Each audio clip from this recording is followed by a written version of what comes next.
Ini sekelumit cerita ketika Jenderal Ahmad Yani masih hidup. Jenderal Ahmad Yani yang dimaksud adalah salah satu dari 6 jenderal yang jadi korban penculikan dan pembunuhan gerombolan Gerakan 30 September pimpinan Letkol Untung Syamsuri. Dalam buku yang ditulisnya, Gestapo 65, PKI. Aidit, Soekarno dan Soeharto, Salim Said seorang guru besar yang juga saksi sejarah peristiwa G30 SPKI bercerita. Ketika menjelang peristiwa G30 SPKI meletus di Jakarta pada awal Oktober tahun 1965. Mencuat isu soal para jenderal yang tidak loyal kepada Bung Karno. Lalu berhembus isu Dewan Jenderal yang makin menguatkan desas-desus soal para jenderal yang tidak loyal kepada Presiden Soekarno. Ketika itu, Bung Karno sebagai presiden sedang menggelorakan gerakan Ganyang Malaysia lewat politik konfrontasinya. Gerakan Ganyang Malaysia itu sendiri menurut Bung Karno adalah cara untuk melawan kekuatan Nekolim. Maka, demi mengganyang Malaysia, nyaris sebagian besar pasukan, terutama Angkatan Darat digerakkan ke wilayah perbatasan Malaysia. Di waktu bersamaan, pengaruh PKI kian menguat.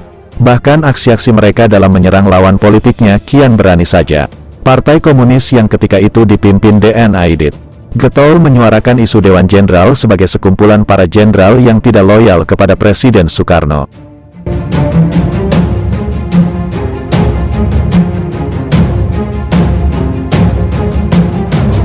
Dalam bukunya, Salim Said mengutip kesaksian Jusuf Wanandi, kawan dekat Beni Murdani dan Ali Murtopo yang dimuat dalam buku memoarnya.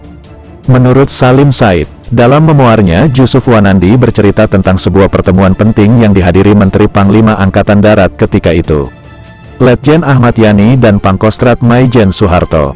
Pertemuan membahas soal konfrontasi Malaysia. Dalam pertemuan itu Ali Murtopo yang ketika itu masih perwira menengah di Kostrad juga ikut hadir.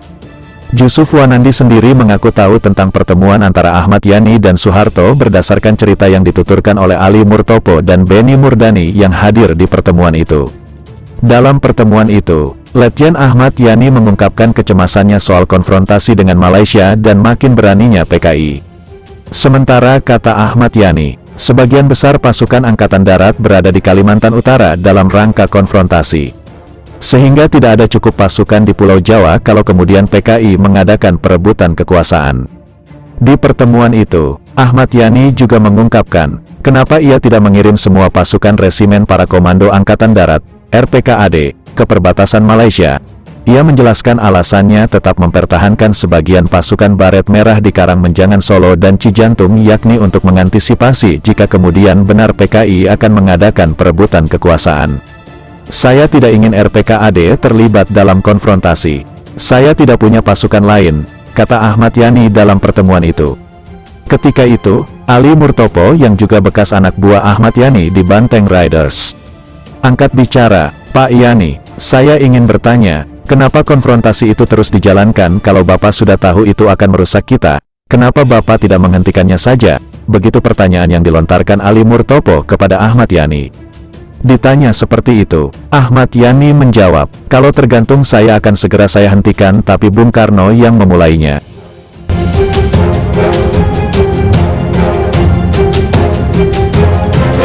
Setelah itu Ali Murtopo kembali berkata, kita harus mencoba mengakhirinya, kenapa kita harus saling bunuh-bunuhan dan nanti berhadapan dengan Cina? Letjen Ahmad Yani sendiri sepakat dengan Ali Murtopo. Tapi ia bingung siapa yang akan melakukan operasi untuk menghentikan konfrontasi itu. Berdasarkan kesaksian Ali Murtopo seperti yang disampaikan kepada Jusuf Wanandi, Ali Murtopo lah yang dengan tegas siap melaksanakan operasi intelijen tersebut. Serahkan kepada saya, begitu kata Ali Murtopo seperti yang disampaikan kepada Jusuf Wanandi saat menceritakan kembali pertemuan penting soal konfrontasi Malaysia dengan Letjen Ahmad Yani, lalu dengan restu Ahmad Yani. Murtopo memulai geraknya dengan membentuk OPSUS, operasi khusus, dengan tugas merintis perdamaian dengan Malaysia. Yang tidak diceritakan Wanandi adalah peran Soeharto dalam pertemuan tersebut. Apakah Murtopo sebagai bawahan Soeharto bisa dibayangkan berbicara dengan Yani sembari menyepelekan panglimanya yang hadir di situ? Apakah Yani hanya berdialog dengan Murtopo mengenai hal sepenting itu tanpa melibatkan Soeharto yang ada dalam ruangan, bahwa kemudian Soeharto berperan penting mengakhiri konfrontasi? Hal demikian sudah tercatat dalam sejarah, tulis Salim Said dalam bukunya. Namun yang pasti, tulis Salim Said dalam bukunya, Sikap setengah hatinya Angkatan Darat melaksanakan konfrontasi dengan Malaysia kemudian membuat Bung Karno percaya jika memang ada para jenderal yang tidak loyal kepadanya. Sebab beberapa hari sebelum G30 SPKI meletus, Bung Karno berpidato di Istana Negara pada tanggal 13 September tahun 1965. Dalam pidatonya di depan para gubernur se-Indonesia itu, Bung Karno berbicara tentang adanya anak-anak revolusi yang tidak loyal kepada pemimpin besar revolusi.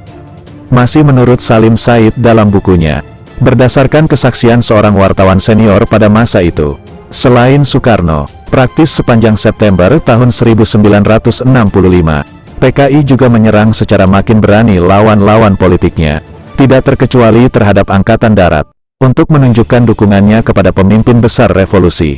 Media-media PKI ikut melancarkan kampanye terhadap kelompok yang dituduh tidak loyal kepada Soekarno.